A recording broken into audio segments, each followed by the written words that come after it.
This is your show every day, but today it's especially your show. It is a mailbag edition of Locked On Guardians. Questions about the Guardians' middle infield strategy, lack of call-ups, adjustments, and if time allows, we'll even get into the near future core of the Guardians. Let's go.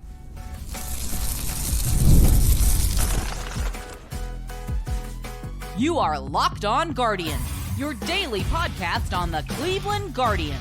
Part of the Locked On Podcast Network, your team every day. Hello and welcome to the show. This episode is brought to you by PrizePicks, the easiest and most exciting way to play daily fantasy sports. Go to prizepicks.com/LockedOnMLB.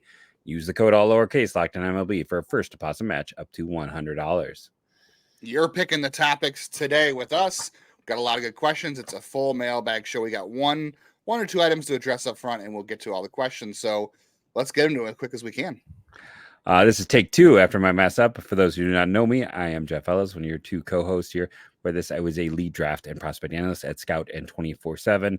I was yesterday your seventh favorite blogger in honor of the score of yesterday's game, the 7 runs. Today, I am your 29th favorite blogger. I'm going to keep it easy again. Oh, I think I know what that is, and I don't like it, Jeff. Way to go. Bringing the negativity on and off day. Way to go, Jeff. Just as it's not negativity. I actually don't. I'm not sure what you're referring to, but you're wrong. I can tell you already. Oh, all right. I'm wrong. I'm always wrong, so that's fine. I'm Justin Lott. I'm always wrong, as you've heard. I used to write at Guardians Baseball Insider, the News Herald, the Morning Journal. Currently, I've been covering the Guardians minor league system all the way since 2007. I've now seen prospects that are playing that were, born when I was in high school. So that's super fun. Jeff's a little ahead of me there, but it's a new thing for me. Anyway, before we get to our mailbag questions real quickly, let's get into the captain's playoff game again. We've been addressing at the end of every show. Let's do it at the beginning of the show this time. So September 12th, 7 p.m., the captains will be playing a playoff game at home. It's at 7 o'clock again. If you want to hang out with me, and we might do a recording with Jeff or whatever we can do, but we'll have a whole section of Locked On Guardians listeners. If you buy your tickets at the URL on your screen, I'll put it in the show description as well if you're on audio, or you want to grab it out of the description on YouTube. Use code LOCKDOWN, all uppercase, and you'll get 20% off your tickets, and you'll get to hang out with other Locked On Guardians listeners and me if that's something you are really into. So I'll be there. So if you want to see me or not, it's up to you, but I'll be there. We can figure out things there. Jeff, some guys on waivers. We talked off the air a little bit real quickly. Mm-hmm. So Drew Smiley already cleared. That would have been an interesting option, but he's owed a little bit of money. And then I wouldn't have minded it. I wouldn't have minded it. And I put that way with Smiley. Yeah, they could use a second left-hander for sure. I don't think, unless it's Cantillo, they don't have one. Elias Diaz. Somebody did ask about Elias Diaz. He's already signed with the Padres. Minor league contract with the Padres. He's already off the board. And then I know Tommy Pham hit waivers on Thursday. I don't see him being an option for Cleveland because he only really hits lefties at this point, and I know Lane Thomas hasn't been good in his role, but it seems like a hard fit for them to add another right-handed outfielder that hits left-handers only. Yeah, one quick 1 minute note. I know people are continually mad about the trade deadline, but I just want to point out Tommy Pham cut, Trevor Rogers demoted, Trevor Richards, was that the Twins guy, cut? Yep.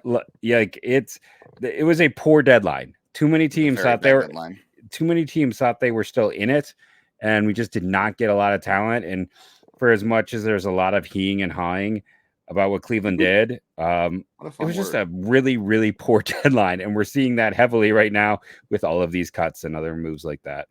Yeah. On the other side of things, before we get into other stuff, the Astros have come back from down 3-2 to leading 6-3 over the Royals. First time I've ever rooted for them. And Vinny Pasquantino left the game with an injury, so I'm not rooting for all kinds of I'm not rooting for that, but it does help the Guardians if you're interested in that sort of thing. So all kinds of off-day stuff that really is impactful. We're not going to have a show on Monday due to the Labor Day holiday, so enjoy all your time if you're off. Hopefully, with family and friends, we will be doing the same thing. But because we will not have a show that day, it means we will not talk until September call-ups are official on Sunday. Mm-hmm. So Jeff and I are going to quickly discuss that before we get into questions, and we'll kind of give our predictions. But my prediction is pain. Oh no, sorry. Yeah, if it is pain, are your call-ups on Sunday Gabriel Arias and Carlos Carrasco?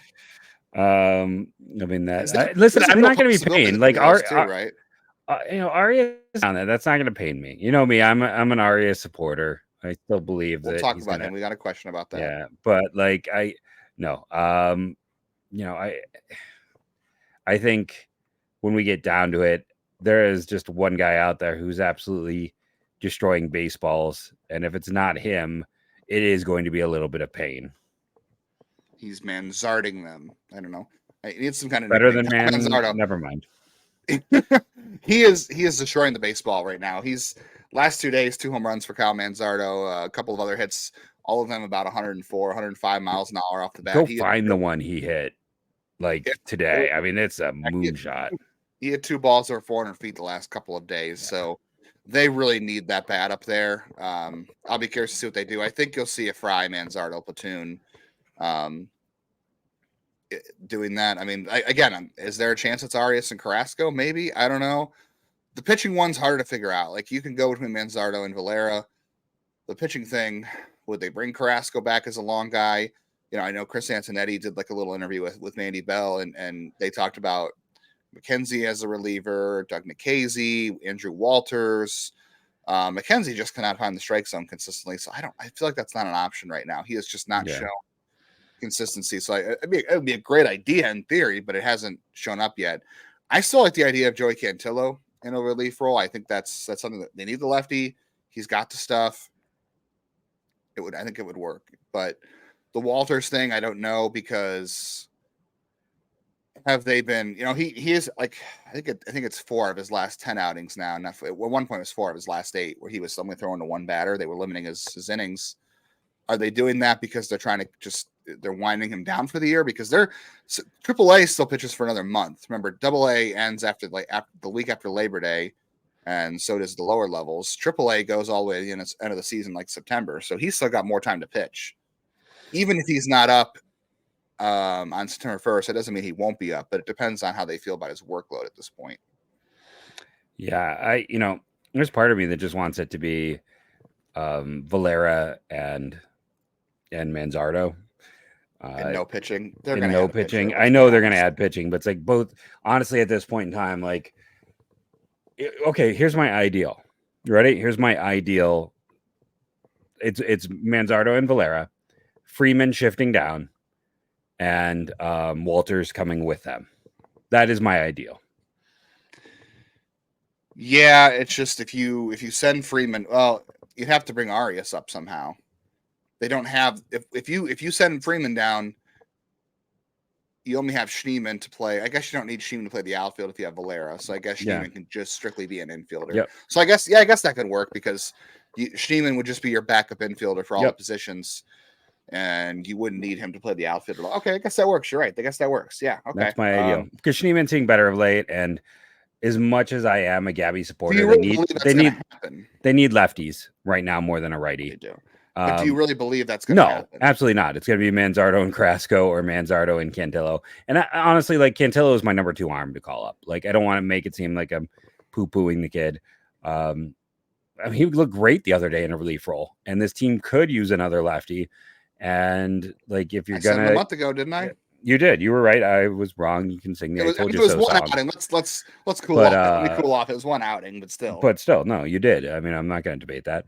But I think right now you're looking at a guy who, like I said, I think he's your second best option right now. So, if it ends up being Manzardo and Cantillo, I'm not going to be disappointed. It's just at this point in time, man, Manzaro's got nothing left to prove. He's been, you could make a case from the beginning of the year. He was their best DH option to begin with. And you take away 1 month, and Manzardo has just been, or not Manzardo, I'm sorry, Fry has just been below average outside of 1 month. So let's go get the kid. Real quickly, too, we'll get into questions in the next segment, but really quickly, I know our friends over at Selby's Godcast, Zach Meisel and TJ Zupi, Zach mentioned that Logan Allen stiffed the media again in the locker room on the doubleheader. That's the second time he's done that. I don't know if it's this year or if it's in the last 2. I think it had to be this year because he wouldn't have stiffed him last year because he was pitching well. I'm not sure how I feel about that. I wasn't there, so I'm not gonna like judge anything based off of it. Like you were saying off the air, maybe he was being sent right back down, so it didn't matter. It's just very weird when you start a game and starters always talk to the media, and now this is 2 times. So like you have to worry about this being a pattern. It's he's regressed this year a ton, and now he's having these issues that it's never good to stiff the media and make your teammates answer questions for you when you struggle. And if he pitched well, I'm sure it feels like he probably would have been there. So like, I don't know if I necessarily love where that's going. Yeah, no, I get that. It's definitely a situation. Even if he's frustrated, you want him to still like be there, take part, and to be mature, right? I don't know. I'm gonna though sit back and say that it's he was sent back down, and this was just all part of that situation. I'm gonna choose to think highly and not lowly. I don't have an opinion one way or another. Truthfully, like I said, I don't like the direction it's going, but until there's more evidence, I'm just gonna say I'm furrowing my brow, or raising an eyebrow, I guess is the best way to put it. Just wondering how that all pans out. All right, time for your questions. So the rest of today's Lockdown Guardians, we got middle infield to talk about. Jeff's favorite subject, hitting adjustments, lack of call-ups. We've already addressed some of that. We did have a question about what's the core of this team in the near future. I would love to get to that question. We're trying to stick to 2024 specific questions just because the season's still going on and the playoffs are coming. That's still happening. So we're pretty sure it's still happening. So we want to try to save off-season questions for later, but if time allows, we'll get to those as well. And if we don't answer your question today, we will answer it on a future episode. I promise we are saving all of them. So thank you for your questions. They are coming up right now.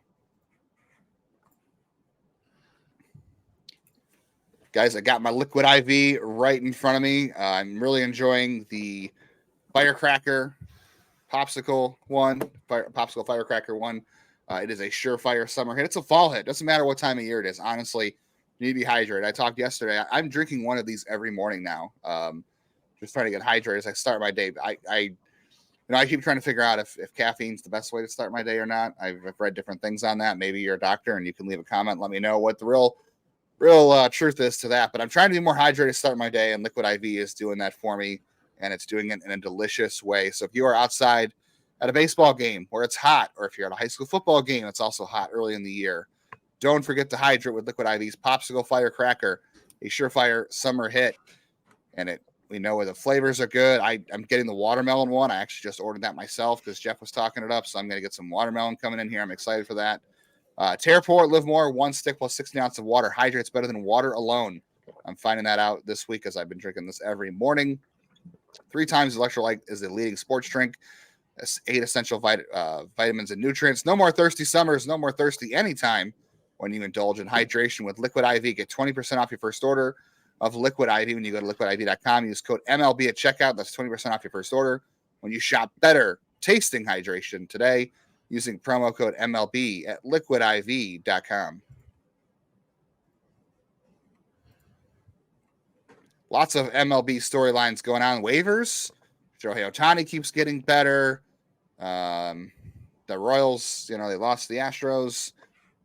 I believe Lawrence Butler, one of our favorite guys, had a 3 home run game on Thursday. Our pal Sully is going to cover all of that over at Locked On MLB. So if you want to get your daily dose MLB storylines going around with other teams, or just figure out what's going around in the AL Central, he'll cover all that. Listen to Locked On MLB after you are finished listening to Locked On Guardians, part of the Locked On Podcast Network, where it is your team and your favorite sport every day. All right, Jeff, our first question, the oops all shortstop strategy. This is from Chris at Idea Shift on Twitter, X, whatever. I like this Twitter. question. It's Twitter. So because the middle, is it a success, this Guardians strategy of how many middle infielders they've really put their eggs into the basket of the last several years? Is it a success because you have Freeman and Rocchio and Jimenez and Angel Martinez has moved around, and you've got all these guys that are playing other positions now. Is it a success because they have done that and they've contributed, or is it a failure because they don't really have a long-term shortstop answer yet? It's one of those things where I think it can't be a success because they don't have a long-term shortstop, but I don't think it's also a complete failure because Jose was a shortstop. When you look at a lot of players, there's a logic to this, right? The most players, especially if you get them young, the best player on the diamond is the shortstop, and they move off of that position. And they adjusted it this year. They didn't force the shortstop at the top of the draft. They took a second baseman. So they have. I think, in fairness, though, anyone who's going in depth would say it's been the all middle infielder approach. But yeah, I think it's kind of somewhere in the middle. I don't think it's a complete failure. I don't think it's a huge success either. The truth is always somewhere in the middle, and Jeff has the boring answer as usual. I think I didn't mention Gabriel Arias. I think it's been a failure in the aspect of hitting, not necessarily position, because Tyler Freeman, like you said, is kind of done his best Miles Straw impression offensively, and defensively he's not a Gold Glover. He's been fine. He was fine. He's shown flashes. The only guy that's really worked out is Andres Jimenez. His bat's been inconsistent, but there's been periods where it's been good. The defense is incredible. At some point, I'm sure he'll play shortstop. I hope, because that means Travis Bazzano will be up with him. Angel Martinez had a nice flash. I think there's still room there. I think he needs some more development. He's still young enough. It's not a big deal. I'm not going to consider Schneemann a shortstop. He's more of a utility guy, and it's not like they really invested a lot of time and money in his development. But they invested a lot of time in Arias in that trade, and so far it has not worked out for different reasons. Some of it his fault, some of it their fault. Brian Rocchio, his bat has not looked good. It's had flashes. The defense has been solid. There's been definitely some moments where it hasn't been great, but it's been more good than bad. I think it's really an issue, the fact they haven't developed a hitter. And when you're talking about middle infielders, it's the same thing we went back to yesterday. It's the all contact approach. They are not, Juan Brito is not a shortstop either, but he's a middle infielder. The bat he might have the best bat of all of them besides, Travis Bazzana, but the problem is he's not really a middle infielder. Like, they need to identify the bat, I think, more than the position. Yeah, it's hard to find good young shortstops. It's a talented commodity, but think of it in all the ways, they haven't been able to trade these guys, right? They built up all this depth, and it feels like for years we talk about how they had to trade some of them because they needed to dress the outfield or catcher like Sean Murphy, all these other things, right? They never got anybody to go for their trades because we don't know what they offered, but safe to say they probably tried to trade from the middle infield depth, right? Yeah. Never actually worked with another team. So I think it's a failure from the aspect they were never able to convert the depth into something they needed. Jose Tatum was the only guy they moved. And they did that for a guy who is really struggling right now and is maybe a platoon bat. Not that I love Jose Tatum as a prospect that much, and they moved Rafael Ramirez too, but it's a failure from the offensive side of things and the inability to convert that to other needs that this roster had. So I'm going to say it's a failure outside of Jimenez. It is. Boo. Martinez TBD, Brito TBD, Bazzana, not worried about that. So future. Michael Pearl on Twitter. What do you feel is the main reason each of these players not been called up? Manzardo, Arias, Valera, Walters. Again, we've said it before a couple times this week. The reason I think Manzardo or Valera is not up is simply David Fry's elbow. If David Fry could catch, they could make room. Yeah. Or he could play the outfield. They could make room for another left-handed hitter, but they want to keep David Fry's bat in there for whatever reason with a rusty elbow. And but he can't. He is limited to first base, DH, pinch hit. Valera, Arias. I don't know. I think it's just they want to see him. It's because he's right-handed right now. It's hard unless you move. Right. They don't need a righty. They need. Though a year ago when he had reverse platoon splits would be ideal right now. Yeah. The Walters thing, I think they just, it's his first year. I think there's a lot of situations they want to wait for. I don't think there's any guarantee it's Walters on Monday or Sunday, I should say. I don't think there's any guarantee. No. But I'm not saying it won't happen later in the month, but the thing with him is I think it makes more sense to do it soon because you'd like to get him past that initial rough period. Because, there's, he did have that rough patch when he got to AAA and he got over it. I'm assuming he'll have a similar rough patch when he gets to the majors and he'll have to get through it. So, it would make sense to do it sooner than later. If he was a left-hander, I think they would have done it already. Don't you? Yeah. Lack of henches. Yeah, I think once you put him on the 40, that's that. He's a guy who you draft a reliever that high with the assumption he's going to help you soon before his 40-man year, right? They took Nick Sandlin And I know he went through some injuries before he got added to the 40, but you don't take a reliever in the rounds you take Sandlin and Walters without thinking you're going to add him to the 40-man or add him to the Major League roster long before his Rule 5 year, right? Is that usually the thinking when you take a reliever that high? I mean, that would be my thinking. If you're, he should have been one of the quickest to the majors players. Like, that was just my thought. Last year's class is insane, by the way. Yeah, Lauder's coming up. Cruz is already up. Skeens is already up. Langford was the first up. It's mind blowing. So he could join that group. Yeah, I think again, once he's on the 40, you can't go back with him. So I think you just want to make sure you're right. He has options, but like you want to make sure that's a permanent move. You don't want to have to risk sending him back down. But yeah, I think there's a good chance that'll happen. It just depends on his innings limit. They want to control his innings limit. In the same vein, real quick, we'll move on to the next segment in a second here. But one of our buddies on Twitter, T Prevo Jr., want to know about Valera Rule 5 eligible this offseason. So he's not Rule 5 eligible, but he's out of options. So he's not Ben Lively. Once you're on the 40, you're not Rule 5 eligible for anybody.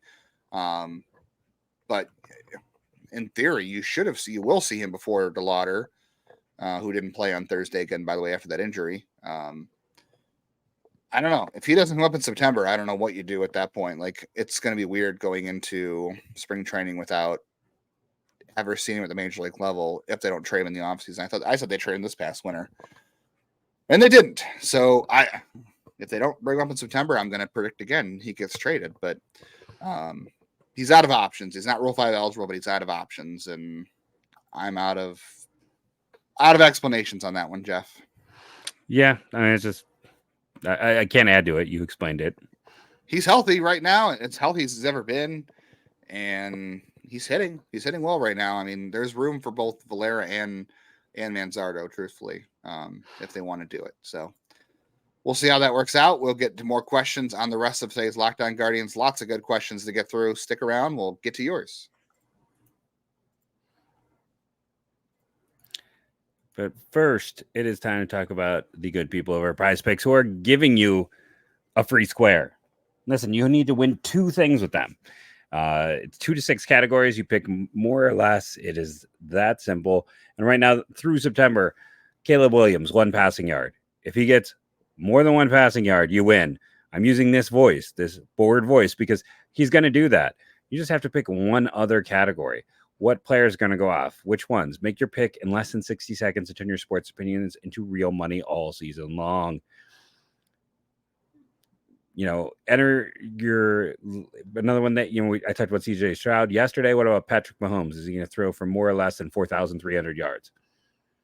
I am not the person when it comes to football, but that is something that I feel like I would say more. Download the PrizePicks apps today. Use the code LOCKEDONMLB and get $50 instantly when you play 5. That's code LOCKEDONMLB on PrizePicks to get $50 instantly when you play 5. You don't even have to win to get that. That's free money. It's guaranteed. PrizePicks, run your game.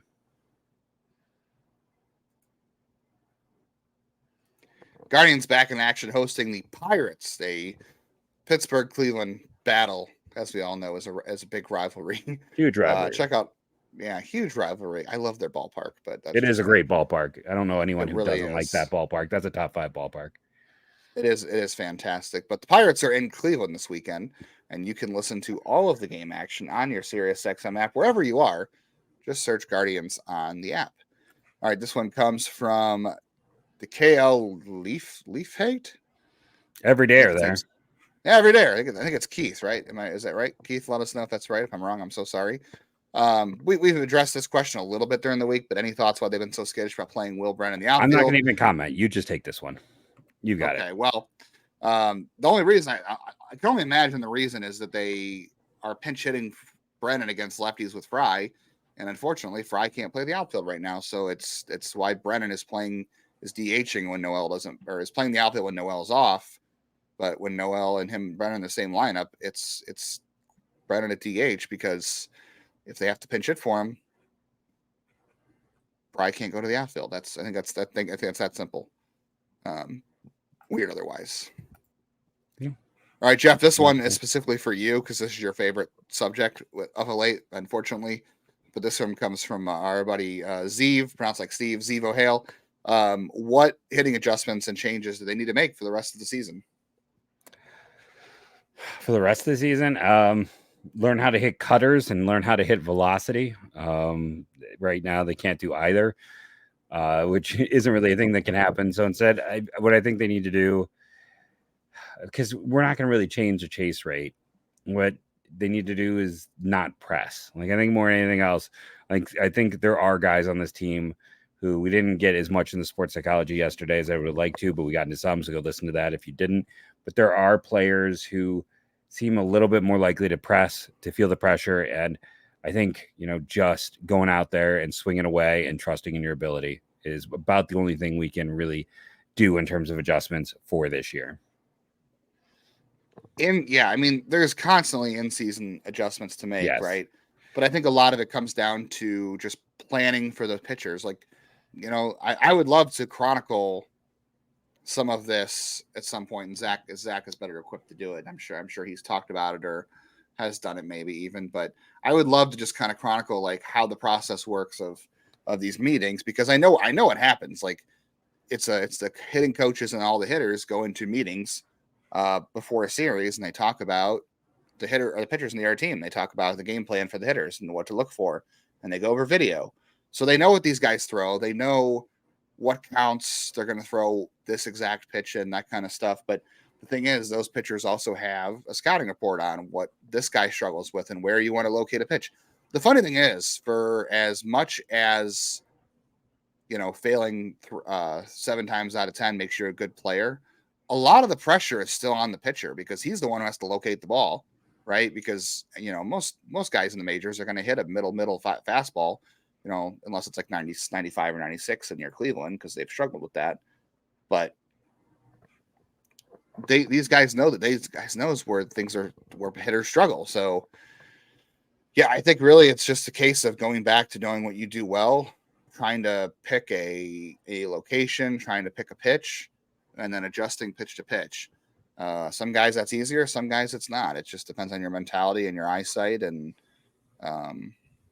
knowing what a guy, trying to not overthink it in the plate, but also kind of think along with the pitcher. But you never want to guess. It's complicated. Hitting's hard. Hitting is hard. This one comes from Nate, and this is another good one, actually. If a pitcher has reverse splits, is there a benefit to setting the lineup according to that, or is it better to base the lineup on batter splits? I think you go with what the pitcher does poorly. So and you got to be careful with small sample sizes, right? Mm-hmm. You can't really go on this year, because year to year samples can be fluky. But if over long term, like what was it, Lorenzen the other day, I think right-handers hit Lorenzen better than lefties, which I think is why Lane Thomas was in there, even though he didn't. I don't think he did a whole lot. But if historically a right-handed pitcher struggles with right-handed batters, I would think you'd want to put the right-handed hitter in there. You'd want to go with whatever. Now, I wouldn't put a guy in there like, I don't know. I guess you balance it, right? I think you put everything's about balance. I think you do put some guys in there who, if a guy hits righties well and that guy struggles against righties, you put him in there. But I also would put I also necessarily wouldn't put a guy in there that's like abysmal against righties, because I don't know if that maybe they cancel each other out. You know what I mean? I mean, I'm just going to go with the pitcher. I'm going to go with the pitcher. It's based off of that more than anything else for me. Yeah. Here's another tough one. This is from CDL Enthusiast. Thoughts on how this rotation matches up with other contenders? It depends on the day. Like, on paper, I think that Bybee and Williams are a pretty nice 1-2 punch. Against other contenders, it's tough. I think any given day at this point, at least in 2024, the only one you really know what you're going to get out of is Tanner.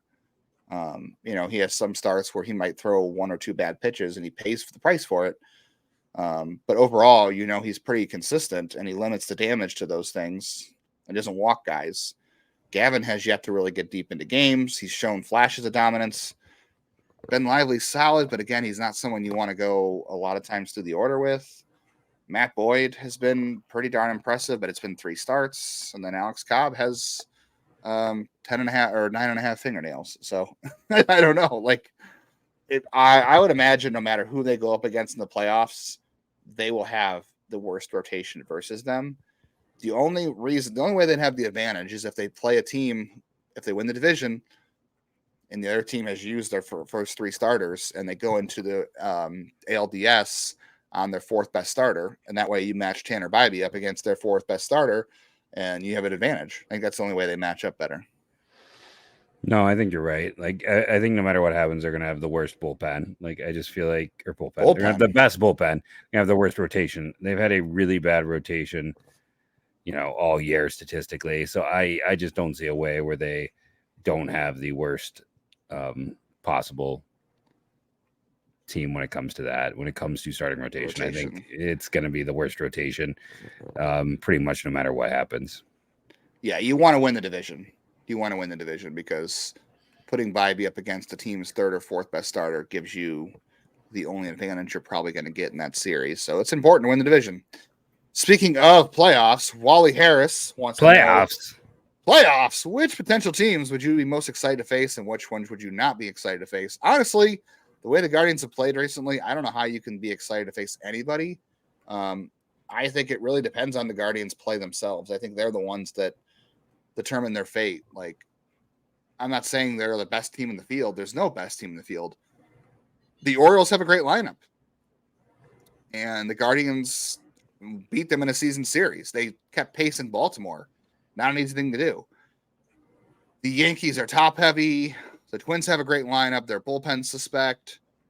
The Royals have a top heavy lineup. They've got a great rotation. Their bullpen is suspect, although you wouldn't know it in the past week. The Astros are always tough, but they've got some, weak spots there.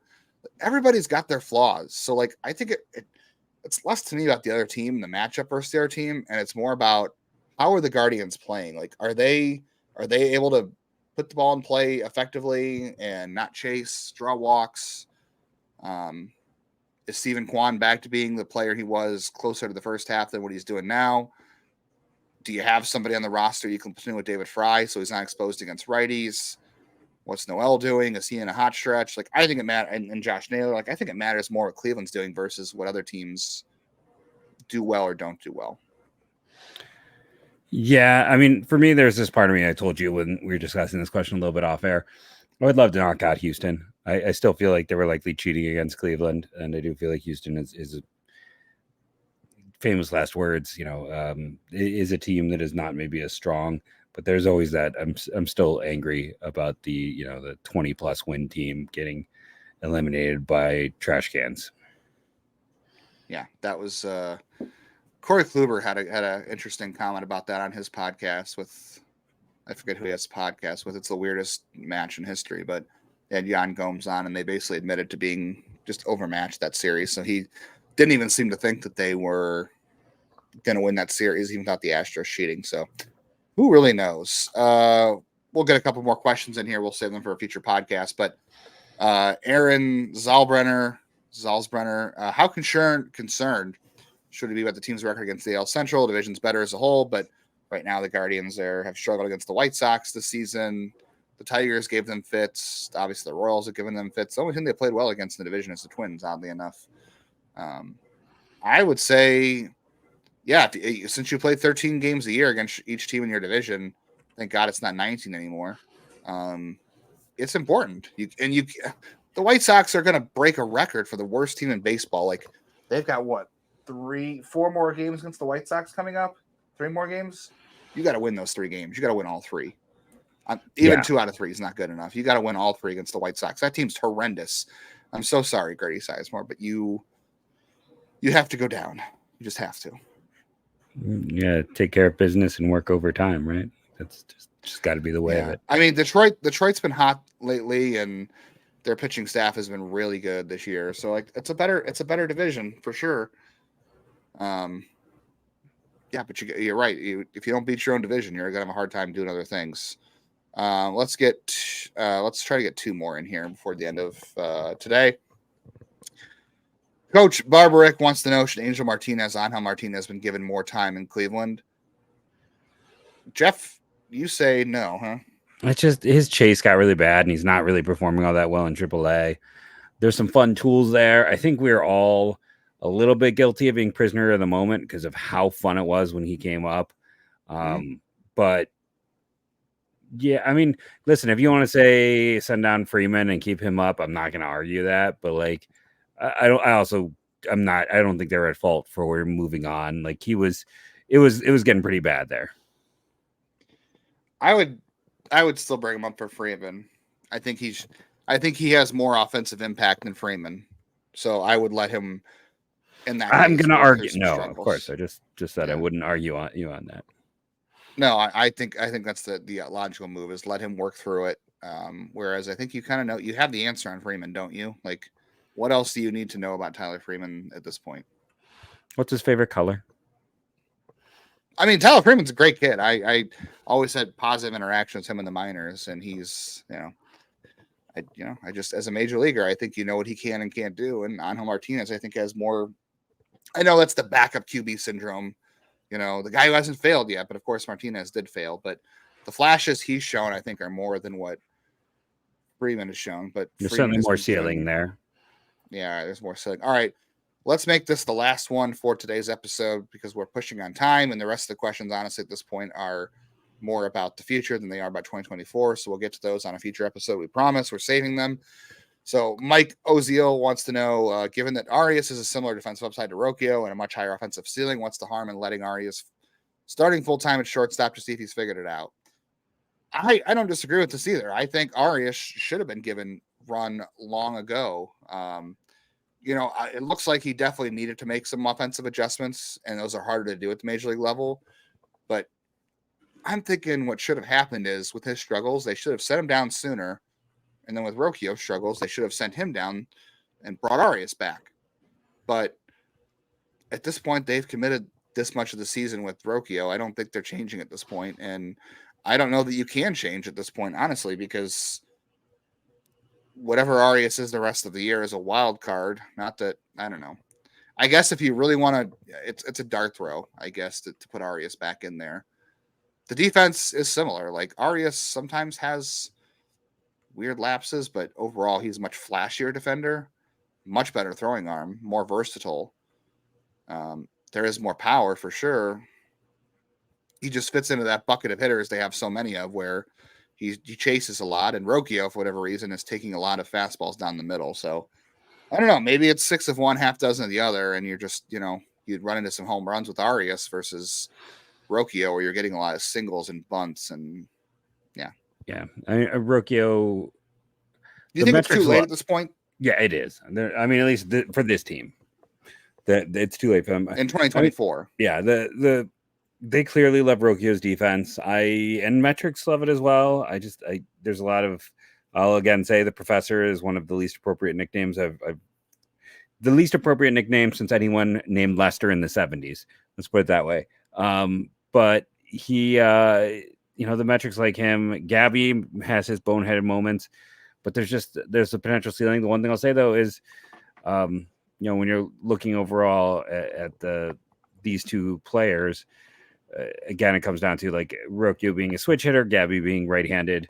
Now, again, he had reverse platoon splits a year ago. Maybe he can find that again. And I mean, how much better would this lineup look with a guy who had a 110 weighted runs created plus against a righty? They need last year's Gabby in the worst possible way right now.